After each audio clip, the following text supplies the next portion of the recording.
Hey everyone, Tendra here.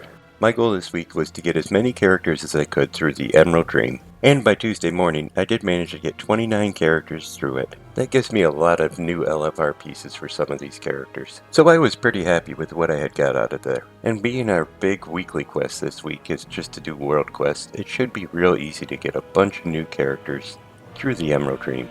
Like I said before, I have 41 characters at max level, so actually raiding on each one and trying to get gear that way would just take forever.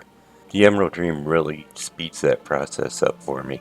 But besides messing around in the Emerald Dream, I did manage to get into my weekly farms. So let's take a look and see how I did. So first up I headed over to Antorus the Burning Throne. Out of here I'm still after the Scythe of the Unmaker, and I need the red version so I have to do it on Mythic. Once I got over there, I made sure I was set to Mythic, headed in, and luckily I have the boss skip in here, so I only have to do 3 bosses and it makes it pretty quick. But I got back to Argus the Unmaker and I took him down, and that gave me attempt number 84 on the Scythe. I didn't see it this week, so I'll be back here next week. Up next on my list was the Hellfire Infernal. For this I have to head over to Nighthold, and I need the red version out of here also, so again I have to do it on Mythic. So once I got over there, I made sure I was on Mythic before I headed in. I worked my way back to Gul'dan, I took him down, and got attempt number 79 on this mount. I didn't see it drop, so it's another one I'll have to come back to next week. Next up on my list was Ulduar for the head of Mimiron.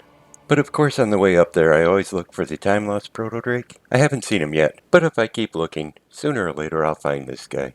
Once I did get up to Ulduar, I headed in and I worked my way back to Yogg-Saron. I made pretty quick work of him, and got another attempt on the mount, but I didn't see it drop, so I'll have to come back here next week, and hopefully have a little better luck then. The next 2 mounts I farmed drop in the battle for Desire Lore, and that would be G.M.O.D and the Glacial TideStorm. For both of these mounts I do the raid on Mythic, and I normally just go into Group Binder and find a full raid clear. The first boss on my list in here was the High Tankerer Mechatork, and he drops G.M.O.D, and this week gave me attempt number 13 on this mount. I didn't see it, so I'll have to come back here next week. So with no luck on G.M.O.D, we worked our way back to Jaina Proudmoore. On Mythic she drops the Glacial TideStorm. Taking her down gave me attempt number 12 on her mount this week, but again I still didn't see it drop, so I'll have to come back here next week. And finally, my last farm for the week was Operation Mechagon. But this farm I do a little different. I do this as a multi-character farm, and in case you don't know what that means, it's where I take 13 characters every week to the same instance or raid until I get the item or mount I'm farming. So let's take a look and see how I did this week.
Well, there's 85 attempts and still no mount. So I'll have to try again for this next week, and hopefully it's a little better. So having no luck in any of my farms this week, I decided I was going to buy the Palehide Direhorn. This is bought over in Desire Lore, and the price is 500,000 gold. I've been putting this off for quite a while, but I thought now's probably as good a time as any to pick it up. And even though it's a recolor, I still very much like these mounts. The final thing we're going to look at is my Transmog set for this week. This is from the Kyrian Covenant, and it's the Warplate of the Selfless. This is the Plate Transmog set, and it comes in 4 versions. Depending on what version you want, depends on what you need to do in game. For the version all the way to the left, the gold and silver version, you'll need to do the campaign to unlock these.